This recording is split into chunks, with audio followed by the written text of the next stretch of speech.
On November 1st, 1755, the Iberian Peninsula was struck with a powerful earthquake.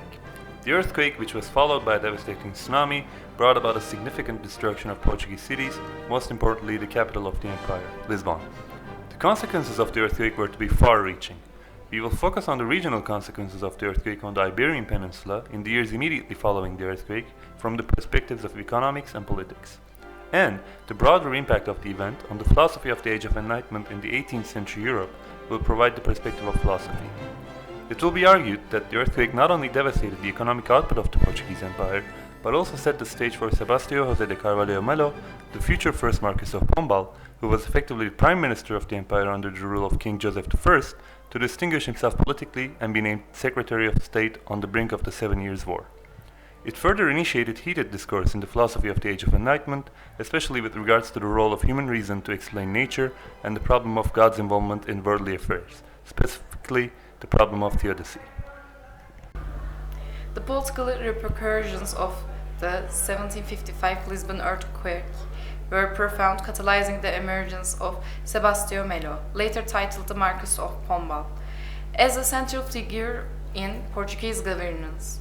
In the intermediate aftermath of the disaster, Pombal distinguished himself through swift and decisive leadership, earning the trust of the King Joseph I and assuming the role of Secretary of State.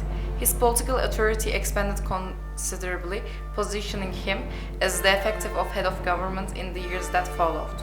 Primary sources such as the Gazeta de Lisboa reflect the state's strategic handling of the crisis. As the only state-sanctioned publication in Portugal at the time, the Gazeta played a key role in shaping public perception. The issues published shortly after the earthquake emphasized the economic toll rather than the human loss, reflecting the priorities of the state and revealing a conscious effort to frame a disaster in the way that blustered governmental control and authority.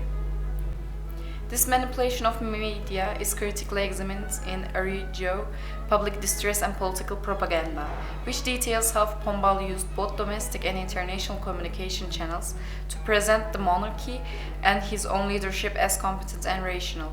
The essay argues that Pombal's political ascent was not merely a consequence of administrative necessity, but also a calculated public relations campaign designed to consolidate his power and strengthen the absolutist state.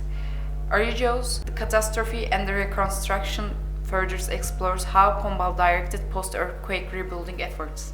These projects were not only architectural but ideological, representing a shift toward centralization and state-directed modernization.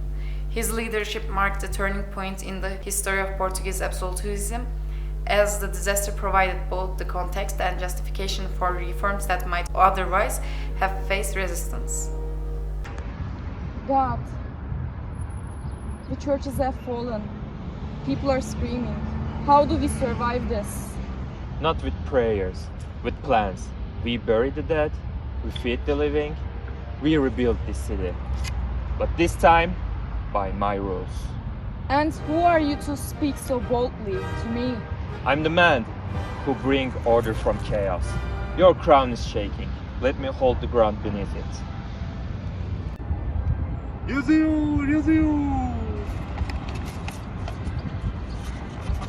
Economic damage is being assessed.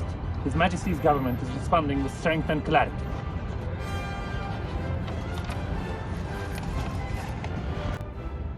You are using my name, but ruling on your own. History remembers action, not hesitation. Lisbon will rise because I will it. I was burned, but with him I rise again, maybe stronger, maybe colder. The earthquake had immediate catastrophic effects on the economy of the Portuguese Empire, mainly caused by human and capital loss. Historical records and modern studies estimate that at least 13,000 buildings collapsed in Lisbon, rendering 2/3 of the city uninhabitable. With the tsunamis and fires following the earthquake, it is estimated that the death toll in Lisbon was between 20,000 to 30,000 people, while it ranges from 35 to 45,000 across Portugal. Consequently, in the midst of the recovery and reconstruction efforts, the economic output of the empire had taken a severe hit. The direct impact on the GDP of Portugal is estimated to be around 32 to 48%, meaning that from 1/3 to half of everything that was produced in the previous year in Portugal was gone. In regular times, modern economic theory teaches us that a fall in GDP usually comes with a slowing down in prices. However, that is not how it plays out with such big crises. In order to minimize the impact on economic output, the government had imposed price ceilings on basic agricultural products such as wheat, barley, and millet in 1755, causing a small decrease in their prices. I am a baker in Lisbon. Luckily, my wife and kids survived the earthquake, but my bakery collapsed. I want to start anew and open a new bakery. At least the price of flour did not rise much. I hear the government imposes price ceilings. Maybe my costs won't go up too much. However, as this was unsustainable, the ceilings were lifted in the following year, and the prices of these products soared 83%, 170%, and 89% respectively. Cristiano Ronaldo. This sucks! Similarly, due to high demand, construction materials such as whitewash rose 55%. Due to immediate demand for labor during reconstruction, a similar spike in the wages of construction workers were seen. Anecdotal remarks from the day indicate that in the first days in Lisbon after the disaster, there was almost no carpenter to be found. Yet in the days following, everyone wanted to learn such jobs due to high demand, and even for high prices, no worker could be hired. Indeed, it is estimated that skilled workers have seen about a 33% increase in their wages in the summer of 1756. However, there was an upside to this catastrophe after all. Modern accounts argue that as the earthquake provided an opportunity for the Marquis of Pombal to shine, it also provided a chance for his government to bring in reforms and institutions and urban planning. In the end, the rebuilt empire had a more centralized government and an economy much more independent than Britain. As buildings collapsed and thousands perished in the Lisbon earthquake of 1755, Enlightenment thinkers across Europe were shaken, not just by the physical destruction, but by the philosophical questions it raised. How could such immense suffering exist in a world governed by a just and benevolent God? Voltaire was among the first to respond. In his poem on the Lisbon disaster, he rejected the optimistic philosophy of Leibniz, which is the belief that this is the best of all possible worlds. Come, you philosophers, who cry, all's well, and contemplate this ruin of a world.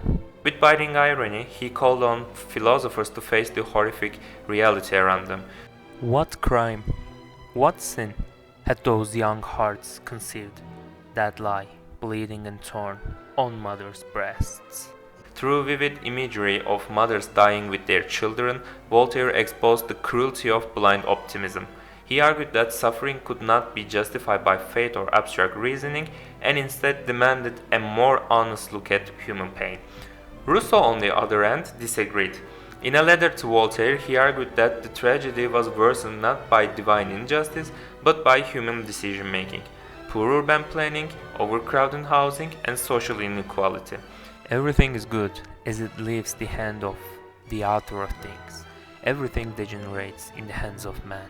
He believed that nature alone was not to blame. It was society's disregard for risk and reason that turned a natural event into catastrophe.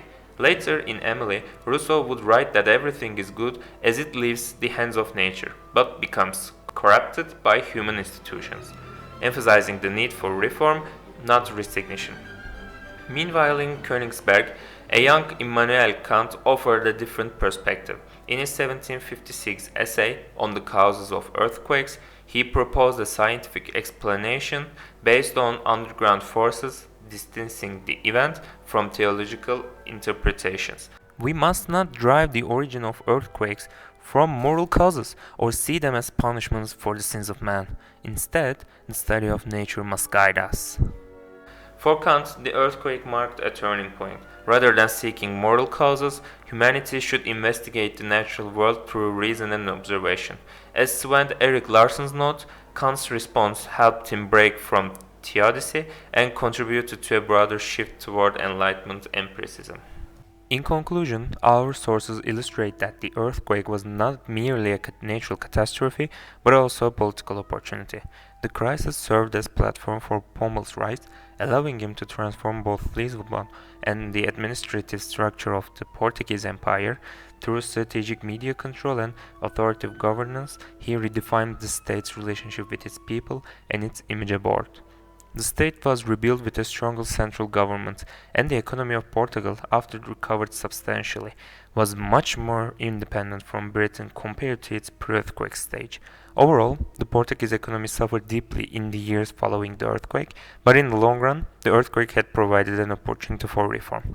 Finally, our three thinkers, Voltaire, Rousseau, and Kant, reveal how the Lisbon earthquake shook not only cities, but the very foundations of European thought. It was more than a natural disaster, it was a philosophical rupture, forcing the Enlightenment to confront suffering, responsibility, and the promise of reason.